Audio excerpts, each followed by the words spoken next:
So everybody sort of understands on some level, I think, at this point that we got a big problem with AI. Like, we got a big problem on our hands for a number of reasons. I mean, for example, I covered that, I think it was a More Perfect Union video that went to, I think it was Memphis, and showed how the Grok data center that's in Memphis is just absolutely poisoning.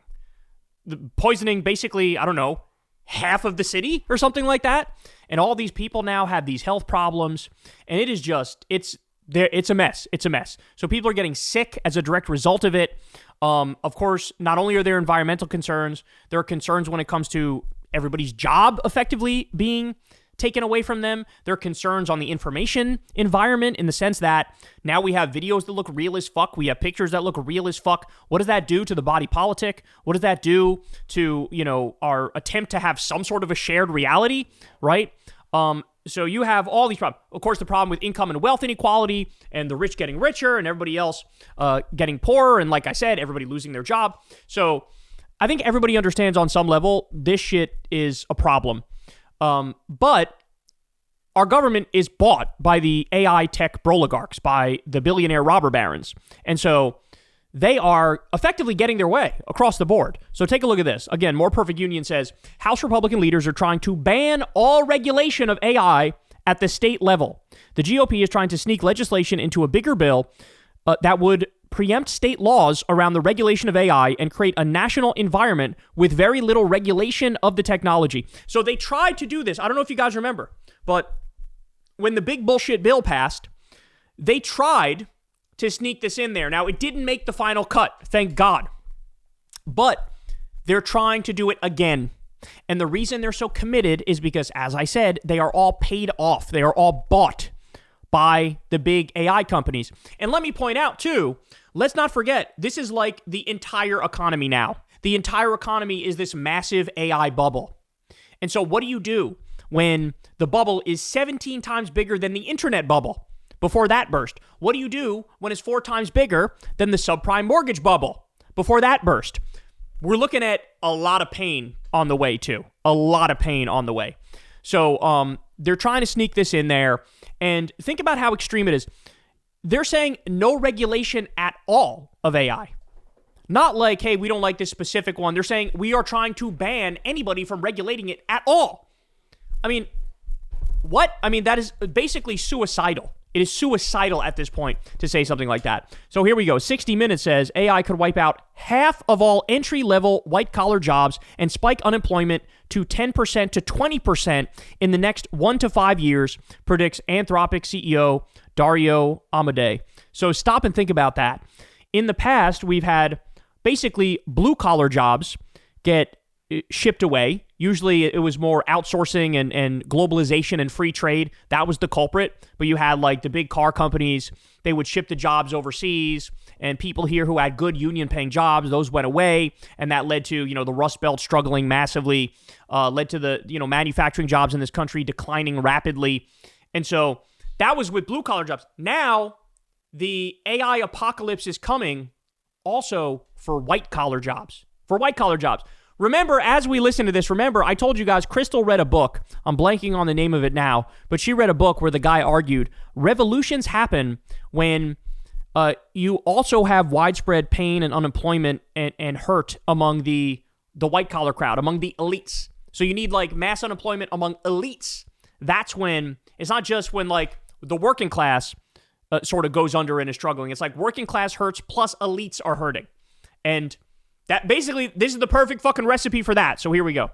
You've said AI could wipe out half of all entry-level white-collar jobs and spike unemployment to 10 to 20% in the next 1 to 5 years. Yes, that's shocking. That is the future we could see if we don't become aware of this problem now. Half of all entry-level white-collar jobs. Well, if we look at entry-level consultants, lawyers, financial professionals, many of kind of the white-collar service industries, a lot of what they do, AI models are already quite good at, and without intervention. It's hard to imagine that there won't be some significant job impact there.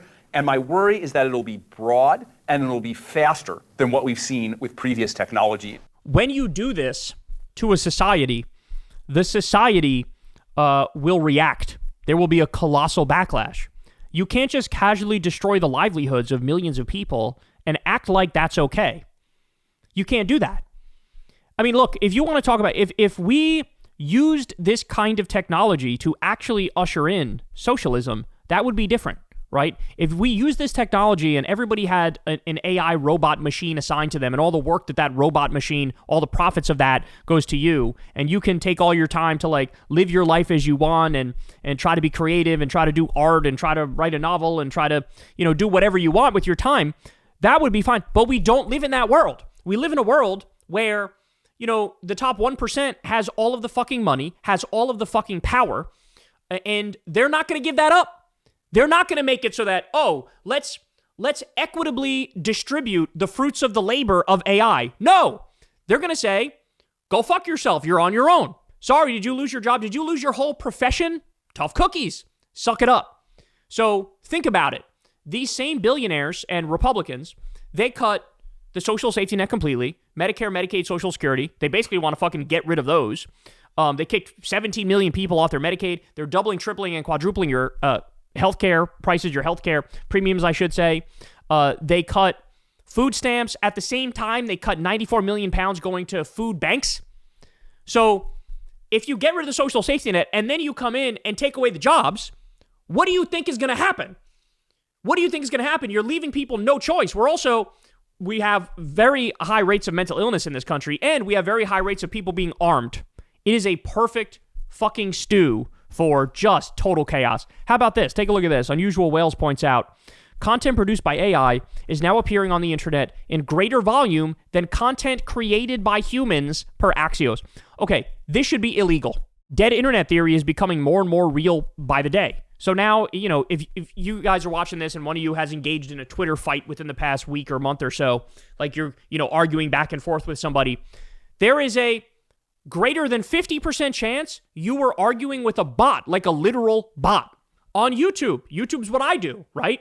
I'm not kidding when I say I have stumbled across channels, a video was recommended to me, I'd watch it, and I thought, this is a pretty good video, I'll subscribe to this channel, and then I get recommended another video, I watch it. Eventually, I catch on to, hold on, this is a totally AI-generated channel. Like, this is totally, the voices change from video to video. It'll be like a guy with an Irish accent in one video. It'll be somebody with a different kind of accent in the next video. It's very clearly like a script that was written by AI. And think of the implications of that, too. Like, are we going to have it so that 90% of the content on fucking YouTube is AI-generated now? We're all supposed to be okay with that? This is a war on human creativity. This is a war on freedom and liberty and sovereignty and what makes us special. We're trying to create God in a computer, and that God is fucking replacing us in real time, and nobody's batting an eyelash. Nobody fucking cares. That is crazy. That is crazy. We need to freeze AI. Ban all this shit. Ban the fucking bots. Ban the machines taking over the internet. But we need a complete freeze on development of AI right this second. But they would never do that. They would never do that because the politicians are bought by these same companies. And all of our economic growth is built on betting that AI is going to explode and solve all our problems or some dumb shit. Meanwhile, it's creating way more problems than it's fucking solving. That's for sure. All right, ready for this? So you thought it was already bad. It is about to get worse. Here is Kevin Hassett, a Trump administration goon. Listen to what he says so casually.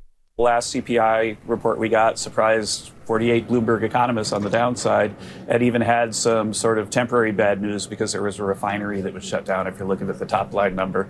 I think that there have been mixed signals in the job market and really, really positive signals in the output markets. As you know, we've got GDP now running close to 4%. We've got productivity running up around 3%. And so I think that there could be a little bit of almost a quiet time in the labor market because firms are finding that AI is making their workers so productive that they don't necessarily have to hire the new kids out of college and so on. But because there's so much output growth and income growth, that's the kind of thing that, a free market will work out relatively quickly as, new ways to spend money emerge.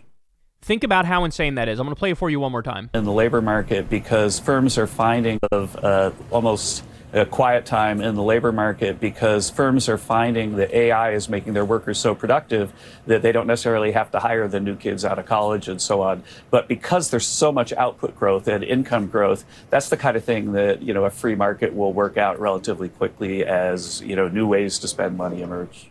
It's going to be quiet time in the labor market because AI is taking over and they don't need to hire the kids fresh out of college anymore. He is celebrating the fact that there are no more jobs for anybody anymore, that AI is taking over. He's celebrating that fact. And also, basically, he's admitting here, too, I'm on the side of the billionaire owners. Because, okay, they get rid of the human beings that work for them. They let machines take over. They don't have to pay those machines. And so it's all profit. It's more profit for me. More profit for me. So he is arguing solidly on the side of the billionaires. He's arguing in favor of an economy where jobs no longer exist. They have openly said, we are going to try to replace everybody's job. They've openly said that. Again, here he is. The guy fucking works for the White House. Here he is. It's a quiet time in the labor market. Again, so nonchalantly and casually explaining how nobody's getting hired anymore for anything because they're not needed anymore because AI has taken over. And now it's nothing but profit. And by the way, what have we seen lately? A complete decoupling of what the stock market is doing and what the labor market is doing. So how your average person is doing versus how the wealthy elites are doing, it's completely disconnected now. Corporate profits can go up and up and up and up and up. Now, as the pain of the people gets worse and worse and worse and worse and worse. So it's the contradictions of capitalism. They're coming to a head. This is late stage capitalism. It's all coming to a head. And if we don't fucking act immediately to try to reverse course, if we don't act immediately to actually try to help people and give a shit about their livelihoods and their jobs, then, what's coming? I shudder at the thought. I shudder at the thought of the massive unrest that's about to come. And look at this fucking smug idiot's face as he's casually describing how I'm on Team Billionaire. I want them to make more profit as none of you have any jobs. What do you think these people are going to do, bro? What are they supposed to do with their time? What are they supposed to do with their energy? What are they supposed to, if they can't afford a fucking car anymore, and they can't afford a roof over their head anymore, and they can't feed their fucking kids anymore, pay the light bill anymore, would that wipe that smug fucking look off your face as soon as those people are out in the streets and they're calling for your blood? Would that fucking wipe that smirk off your face, you dumb bitch? What I hate about these people is they genuinely and sincerely don't care about the consequences of their actions. They don't. They don't care about the consequences of their policies. It's how you get a situation where the Republicans kicked 17 million people off Medicaid and didn't fucking think twice about it. You know, the same way Trump just came out and said, I'm not going to extend any Obamacare subsidies. That's going to double, triple, and quadruple or more health insurance premiums. It's going to hurt him and his party at the ballot box. He doesn't give a fuck. He doesn't care. Your pain is irrelevant. Your pain means nothing to these people. Nothing at all. They're in the fucking country club crowd. They're in the Jeffrey Epstein class, right? They're the billionaires. They get away fucking scot-free all the time. They're fine. Society implodes around them. They'll build a bigger gate, right? Build a bigger gate, hire some extra security. That's what they're going to do. Get their fucking third yacht. God damn it. They are pillaging and looting the country on the way down. And in the meantime, they have the nerve to piss on you and tell you it's raining. I'm still not done, though, because I have this fact right here. Ready? Job openings have decreased 32% since ChatGPT's debut, per Fortune. Job openings have decreased 32%. How much longer until that's 50? How much longer until that's 75%? And we're all supposed to sit here and be okay with it? No. It is time to declare war on the tech AI broligarchs. It is time to declare war on the billionaires. As you are losing your job, as you can't pay the fucking bills. I just saw a story yesterday. What was it? Somebody bought a piece of art and it's spent $234 million on it, I believe the number was, or something in that ballpark. $234 million. The fact that we live in a world where that happens, somebody buys art worth $234 million, at the same time we have 60,000 homeless veterans in this country and 600,000 homeless Americans and millions of people without health insurance, and we have medical bills are the number one cause of bankruptcy. That's unacceptable. That's unacceptable. It is time to declare war on these tech oligarchs. It's time to put them back in their place. It's time to freeze AI development, because if we continue, all the jobs are going to go away. All of the jobs are going to go away. People will have no money. They have no hope. They're already destroying the social safety net, so you have nowhere to go when you're in your time of need. They are playing with fire, and they don't care, because clearly they're the devil. But we need to stand up to them and fight back and make sure it doesn't get any worse than this and we reverse course. Because if we keep going, they're going to make some decisions they regret. And everybody is going to be in hell. Hey, y'all, do me a favor and like and subscribe. It helps out big time in the algorithm. Click the bell as well for notifications when videos drop. and watch that video on screen right now. You know you want to.